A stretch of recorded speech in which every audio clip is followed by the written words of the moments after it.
विक्रम बेताल की 20वीं कहानी, बालक क्यों हंसा। इस बार भी पेड़ पर लटके बेताल को राजा विक्रमादित्य उतारते हैं और कंधे पर लादकर आगे बढ़ते हैं। बेताल हर बार की तरह राजा विक्रमादित्य को फिर से एक कहानी सुनाता है। बेताल कहता है, एक बार की बात है, चित्रकूट नगर में एक चंद्रवलोक नाम का राजा राज करता था। उसे शिकार करने का बहुत शौक था। एक बार वो जंगल में शिकार करने निकला, वहां घूमते घूमते वो रास्ता भटक गया। थककर वो एक पेड़ के नीचे आराम करने लगा। आराम करते हुए उसने एक खूबसूरत कन्या को देखा। उसकी खूबसूरती राजा की आंखों में बस गई। उस लड़की ने फूलों के गहने पहने हुए थे। राजा उस कन्या के पास पहुंचा। वो कन्या भी राजा को देखकर बहुत खुश हुई। इतने में उस कन्या की सहेली ने राजा से कहा कि यह ऋषि की बेटी है। उसकी सहेली की बात सुनकर राजा खुद ही ऋषि के पास गए। उन्होंने ऋषि को प्रणाम किया।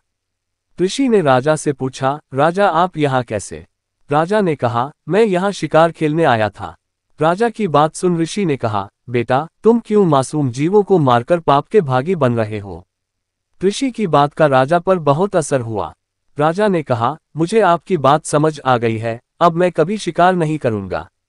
राजा की बात सुनकर ऋषि बहुत खुश हुए और बोले, राजा तुम्हें जो मांगना है मांगो।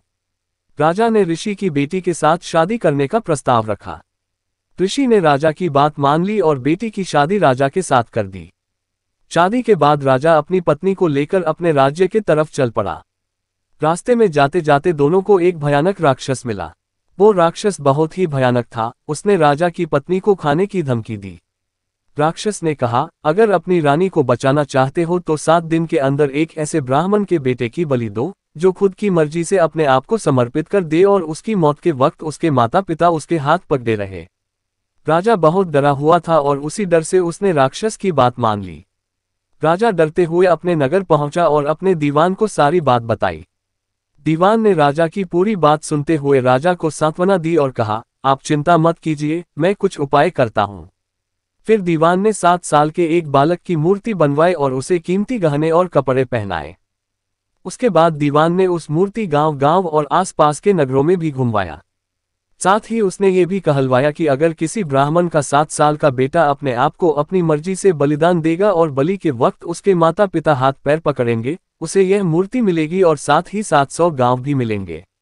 ये खबर सुनकर एक ब्राह्मण का बेटा राजी हो गया। उसने अपने माता पिता से कहा, आपको बेटे कई मिल जाएंगे, मेरे बलिदान से राजा का भला हो जाएगा और आप लोगों की गरीबी भी खत्म हो जाएगी।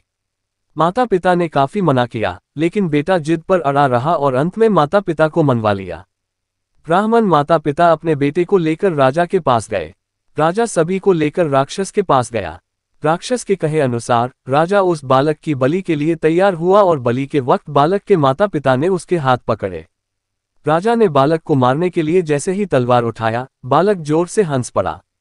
इतने में ही बेताल ने कहानी बीच में ही रोक दी और विक्रमादित्य से हर बार की तरह सवाल पूछ बैठा कि बताओ विक्रमादित्य, ब्राह्मण का लड़का क्यों हंसा। राजा ने जवाब देते हुए कहा, ब्राह्मण का बेटा इसलिए हंसा क्योंकि जब भी कोई आदमी डरता है तो वो सबसे पहले अपने माता पिता को बुलाता है। अगर माता पिता नहीं हो तो व्यक्ति राजा को मदद के लिए बुलाता है। अगर राजा भी मदद न कर सके तो व्यक्ति भगवान को मदद के लिए याद करता है, लेकिन यहाँ तो कोई भी ब्राह्मण के बेटे की मदद के लिए नहीं था। माता पिता बालक के हाथ पकड़े हुए थे। राजा हाथ में तलवार लिए खड़ा था और राक्षस उसके सामने उसे खाने के लिए तैयार था। ब्राह्मण का बेटा किसी और की भलाई के लिए खुद का बलिदान दे रहा था और इसी कारण वो हंस पड़ा। इतना सुनकर बेताल खुश हो गया और राजा की तारीफ। फिर तुरंत ही हर बार की तरह उड़कर पेड़ पर जाकर उल्टा लटक गया। कहानी से सीख, मुसीबत के समय चाहे जितने भी लोग आसपास रहें, लेकिन उसका सामना अकेले ही करना होता है।